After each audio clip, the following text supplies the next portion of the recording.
Hello everyone guys, ndasubiriye kubaha ikaze cyane nizere ko muri aho mwe wese aherereye. Guys, muri iyi video nje kwereka utuntu tubiri WhatsApp yongeyemwo tugufasha kwirinda abantu bashobora kuguhakinga bagutelefonye canke abantu bashobora kuguhakinga bakoresheje link. Mugumane ranje rero gushika inyuma ya video kugira mubone ako gatrike k'ubwenge nabateguriye.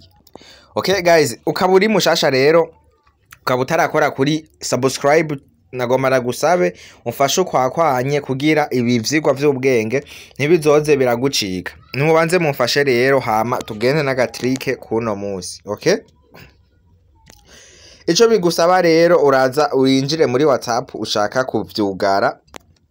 Winjire hariya hejuru ku tuburungu dutatu hama ucuza ahantu handitse ngo parametre. Aha kuri parametre niho ucufyonda hama ucuza ahantu handitse confidentiality.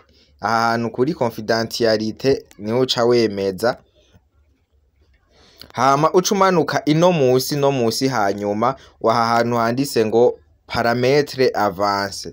Aha niho uca wemeza. Guys, WhatsApp iri kirongeramwo utuntu twinshi rero ukaba utarameta WhatsApp yawe uyishire yajuru uyimete yajuru no kubwira yuko uri kurahomba. Navyo ndaza kubibereka inyuma ya video hama uce ufyondako kuri parametre avance.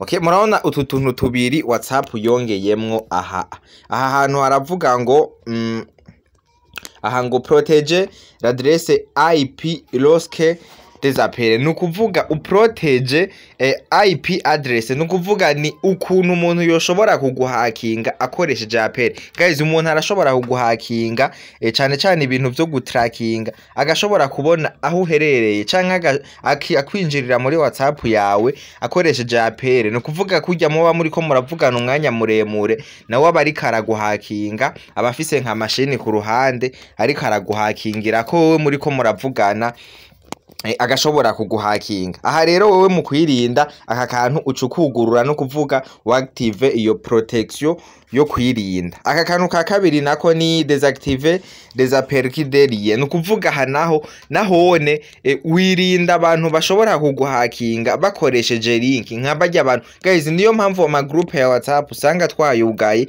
kumvo zo kwirinda ama link tutazi casigura. Ucu usanga twuguruye nka WhatsApp umuntu wese akandika ico ashaka. Ucu usanga hari abantu bariko baragerageza nko gurungika ama link yo guhakinga. Rero mwe kubera atavyo muba muzi gaca musanga ama link muriko murapfa gufyondako mutazi iyo bibajana. Aha nahone aka kantu ucukugurura. Okay? Ndibaza murana yuko ara kantu k'ubwenge cyane. Nukuvuga aha uba wactive protection umuntu ntashobora kuguhakinga yagutelefonye kuri apere. Aha naho umuntu ntashobora kuguhakinga akoresheje link bijya babarungikira link mugaca mufyondako. Guys, bona yuko ari utuntu tw'ubwenge cyane. Ico ndabasaba no kubandanya munshigikira mu gukora kuri sabone canke subscribe kugira ibi vyigwa by'ubwenge ndabaha ntibizoze birabacika. Okay? Channel ni ibigezweho kuri telefone.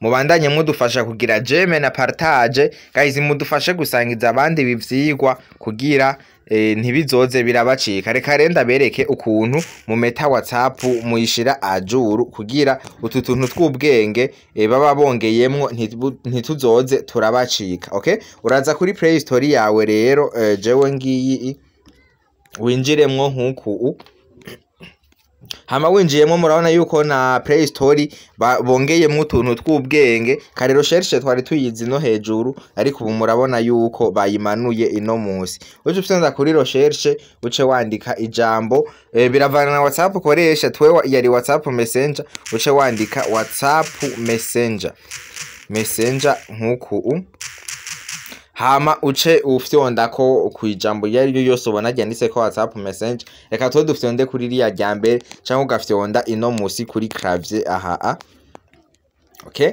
reka dufyonde ino musi kuri clavier. Okay, reka dufyonde kuri clavier. aha rero ya WhatsApp Messenger yacu baca bayizana ndibaza murayibona wewe je murabona ko ngahanditse uvrire uza gusanga handitse mettre à jour mu gihe wewe utarayishira à jour hamuco ufyonda kuri mettre à jour ikizunguruka nk'iri kiri installa bushasha hama ucubona ikweretse uvrire nkuku aha izoba yahejeje kuja à jour ugasanga imeze uku unanje imeze nawe izobiri à jour no kuvuga ko kantu ndaberetse kazoba karimwo ni wawe. Okay guys, akane ko gatrike rero nari nabateguriye mubandanye mudushigikira mu gukora kuri jeme na partage. Okay